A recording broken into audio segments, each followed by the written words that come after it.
Right, okay, so I'm here to talk to you today about effective computing and soaring flight training. So let me give you a little bit of background about myself.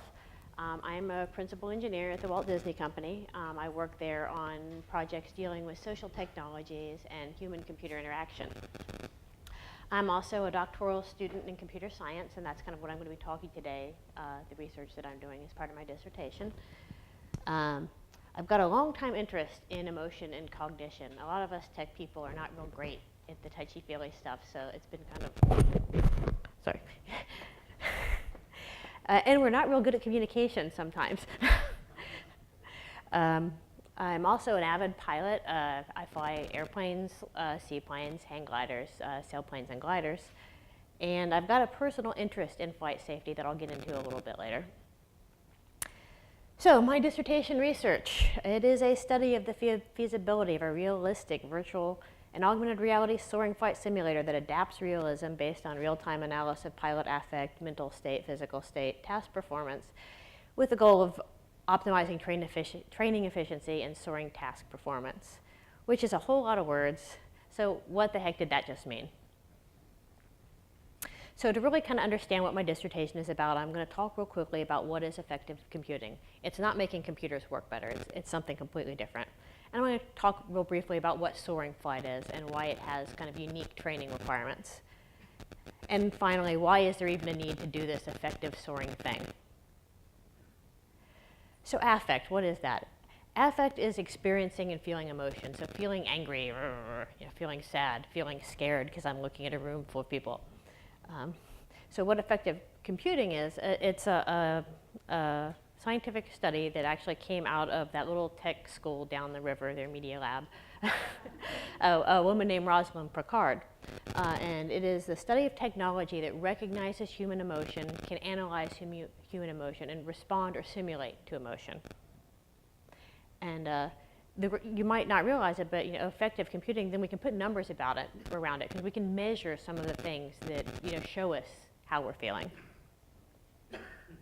Okay, so now I'm going to kind of change subjects. I'm going to talk about what is soaring. That's a picture of a glider. It's actually the first type of glider that I used to own and fly. Soaring is a recreational form of flight. There's also contests in soaring flight. It's unpowered. There's no engine there. So you get aloft, typically by being towed by another big plane, and then you get released at some altitude. And you stay up there by finding rising air. Heated air rises from the ground. Sea breezes cause convective thermals. Geography can cause air to go up. So how long can you stay up? You can actually fly for 1,000 kilometers. You can stay up for many hours. The world record is 50,000 feet in altitude and well over 1,000 kilometers. And I regularly fly myself 2 and 3 hours in Florida up to 7, 8, 9,000 feet. So why is there a need to make this training better? Well, soaring's kind of a niche sport. I'm willing to bet that most of you probably hadn't heard about it or thought about it before. Maybe you'd heard about hang gliding.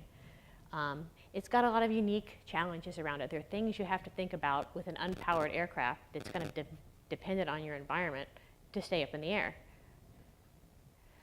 And most of the research around flight tends to be towards transport, commercial aviation, military aviation, because it's a niche sport and there's not a whole lot of money to be made here. So that means there's really no affordable and realistic simulator out there, and certainly not anything that's this adaptive. So I kind of want to make soaring safety cheaper and better. I was actually injured in a hang gliding accident. Almost wasn't able to finish my master's degree here on time because I was out of commission for 2 years of physical therapy and lots of surgery. So that's kind of a lot of talking about soaring, what soaring is, but I think it might make more sense if I just show you guys a video. So this is actually the first time I returned to flying after my hang gliding crash, and I'm just going to bump up a little bit so you guys don't have to see the boring intro. If you don't feel like you can get aggressive enough with the lock, to get it down and lock, just leave it down and lock. That's my mechanic talking to me. I still had a pretty weak arm at that point. Okay. So you can see a tow plane coming up into position here. I'm closing the canopy and getting ready to launch, and I'll just jump up ahead a little bit for you guys. So So there it is actually on the takeoff roll. I'm being towed up by the tow plane. There's a strong crosswind, so you'll see my feet down there on the rudder pedals kind of trying to adjust. Things that powered pilots don't have to think about. You actually have to follow that tow plane very closely, stay in the right position, or you can break the rope.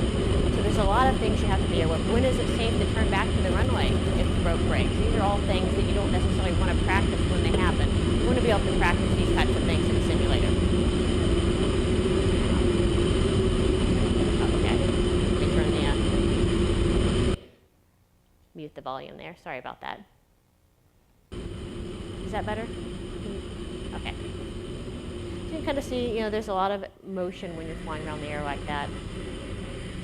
And I'll just kind of skip straight to the end there, just so you guys can kind of see what an approach is like. One unique thing about gliders compared to powered aircraft is you get one shot. If you do a bad approach, you're in the trees or you're in the lake. So it's a one-shot deal with no margin for error in the real world. Alrighty. So that was kind of interesting. So how can we take this idea of affective computing and knowing how people are feeling? Knowing how people are feeling. Can you guys? That better? Okay. We could use it to let me know when my microphone was out of place. So how can we make this affective computing and understanding emotion apply to soaring flight training? Well, we measure the pilot's performance in the actual simulator. So if I'm doing training, learning how to land, am I in the right position? Am I too high? Am I too low? Is my airplane canted off to the side? And you measure pilot affect. Am I doing things that indicate that I'm nervous? Am I, and then you have your simulator be intelligent enough to see how well the pilot's performing the training task, and then you look at the indicators for how they're feeling. And how can we do this? Well, we can do this with computer vision. We can have a camera integrated into the simulator that's looking at the pilot's face. We can look at their expressions. Are they angry? Are they scared? Are they frightened? I'm betting I'm looking kind of scared right now. We can actually look at pupils. Are their pupils more dilated or less dilated than they should be for the current lighting, indicating they might be a little bit nervous? Are their pupils darting around a lot? Are they looking at what they should be? Are they moving their head a lot? Are they looking down, at the instrument panel, which is kind of a bad thing because you don't see what's going on around you? Or are they kind of looking around frantically because they don't know what to do? So how can we measure these types of things? Well, there's a lot of different ways we can measure it. One of them is with a wireless heart monitor. I'm very wired right now. Gives us a continuous heart signal, and it's very unobtrusive, doesn't really get in the pilot's way. Another thing we can look at is a motive EEG. This is actually a 14-channel EEG that uses standard EEG channels, and you can actually measure the electrical activity in someone's brain, and from that, using the software SDK that comes with it, you can kind of predict, are they happy, are they angry, are they paying attention? So other ways we can measure it, grip force. How hard is somebody squeezing a joystick? How hard are they pressing on the rudder pedals? How fast are they moving? Are they jerking them around a lot? Because that's probably an indicator that they might be panicking. And how can we measure these things? Well, there's actually a company that came out of MIT, TechScan, makes a series of flexible force sensors. So you put a small electrical current through them, and when someone applies force to it, there's a very linear relationship between the amount of force and the conductivity of the sensors. Some other ways we can measure it, galvanic skin response, basically how conductive is your skin. You wear two little sensors and put a little electrical current through it, and as you get more stressed or less stressed or your motion changes, the conductivity of your skin changes because you're sweating. Another way is through electromyography. Again, the sensors, it's not unlike an ECG looking at your heart, but only now it's looking at your muscles, so it can see and chart out the electrical activity in your muscles when you're tense and nervous. Your muscles might tense up, or you might grip this control really tight. You can also measure respiratory rate with a simple nasal cannula system. You can look at pulse oximetry. If you're hyperventilating, the oxygen levels in your blood might change. So if we put all this stuff together, we get iteration 1 of my simulator. So this is my original prototype. It's kind of gotten a little bit better. This is a newer version with some sensors integrated into it, and I know I'm running low on time, so I'm going to jump ahead real quick here and show you guys a quick demonstration video of the simulator in action. Oops.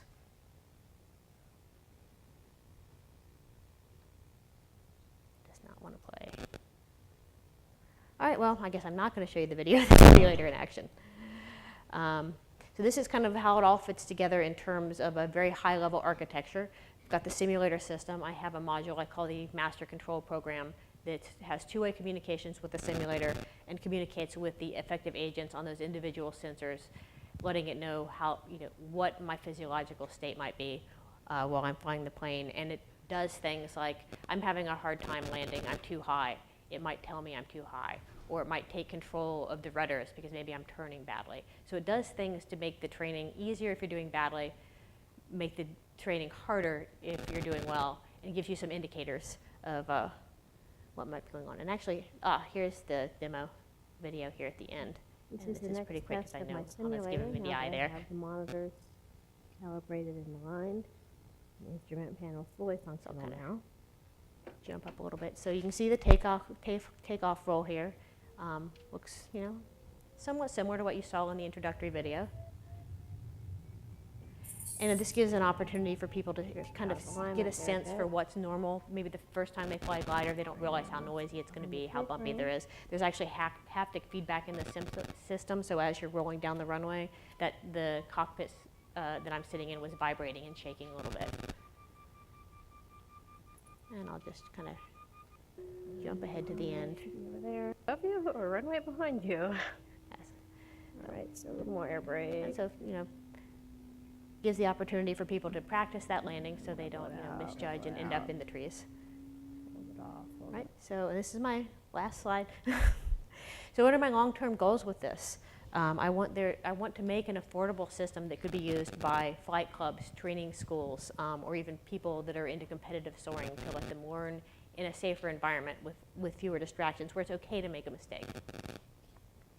I'd like to expand it to some other flight domains like hang gliding, because there's nothing out there as far as any kind of real simulated training for hang gliding. Possibly seaplanes, because they have some unique training challenges, light aircraft, and maybe even some ultralight helicopters. And ultimately, I'd like it to be an FAA certified training platform that actually maybe partner with some manufacturers and get them to sell my platform as part of a training package. Right. If anybody has any questions, and real quick, you can always find me on LinkedIn, Google+, any of the social networks. I'm the Shannon Moon with an airplane or Google Glass. Thank you, Shannon. Let's give her a big round of applause. So we have time for a few questions, and that mic's coming on that side. That was awesome. I'll buy one. I wondered, what have you thought about like expansion on gaming? Because I think there's a lot of things that don't look like, I've used an arcade, aren't half as comprehensive as that and real, or is that a market you're just not really interested in? Actually, it is, but my dissertation advisor tells me that I should stop the scope creep and stick to one thing. I actually am involved in a lot of Kickstarter projects for various virtual reality, and I have no doubt I'll be doing stuff in that space eventually. Pretty cool stuff. Any thoughts on integrating the unique aspects of soaring, like thermals, how to look for them, how to find them? Actually, that's one of the things that is now. I should have put it in the demo video. I actually have, if you are doing very badly and not gaining altitude, giant arrows come up into the UI showing where the lift is and where the sink is too, because you want to stay out of sync, fly fast through sync, fly slow and lift, so you stay up longer.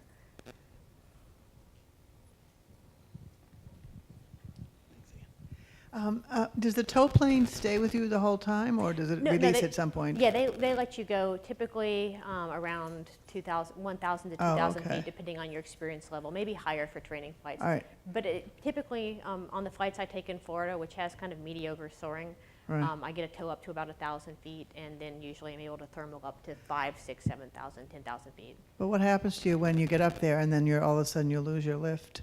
Then What you do you do in an emergency situation to stay afloat? We don't, glider pilots are a little bit different than power pilots. We don't really care about landing off airport because we kind of know that there are two types of glider pilots, those that have landed off airport and those that are going to land off airport. But you learn as part of the training the things to look for convective activity. There are a lot of geography can be a clue. Birds are a great indicator.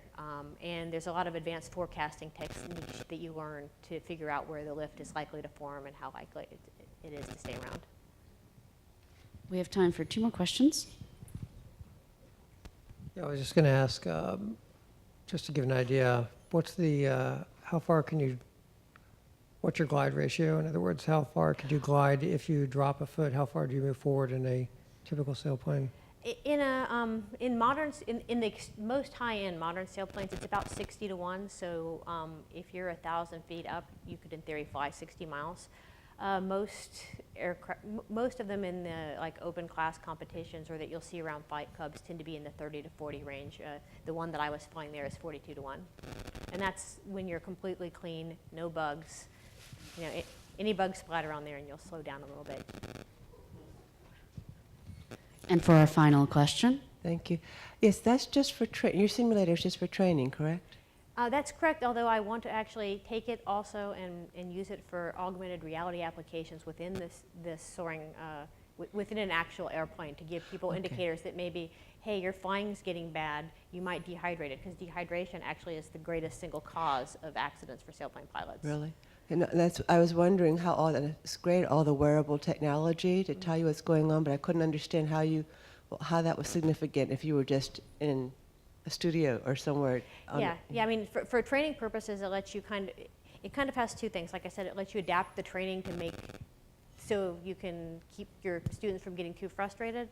You can also let them know, there's another version of this I'm working on actually in a actual glider cockpit with fans and heating elements, so I can force trainees to get dehydrated so they know how they feel when they're dehydrated. That's actually excluded from my dissertation because the IRB process for making people feel bad was, my committee didn't like it. Thank you, Shannon.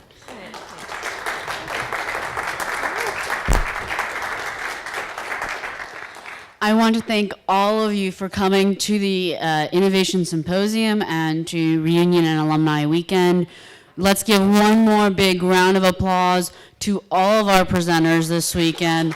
You're all working on fantastic and amazing projects. Consider, if you didn't present this year, again, consider applying for next year. And also thank you for bearing with us as we go a little bit over time this evening. Hopefully we'll see you throughout the rest of what remains of the weekend. We have an excursion to the museum tomorrow, so that is a free event, so come join us at 10 in the morning at the Museum of Natural History. And then we have a Memorial Day barbecue at 1 o'clock in the same place we had the picnic yesterday. And then on Tuesday, if you haven't signed up for the banquet yet, it's not too late. Do please sign up. It's going to be fantastic. It's at Annenberg this year. So if you haven't been to Hogwarts yet, it's never too late. So again, thank you. Thank you for coming, and have a wonderful evening. And I also want to say thank you to Ian Jackson, who has been helping us staff this, and to Stephen Sansonetti, who is our diligent timer.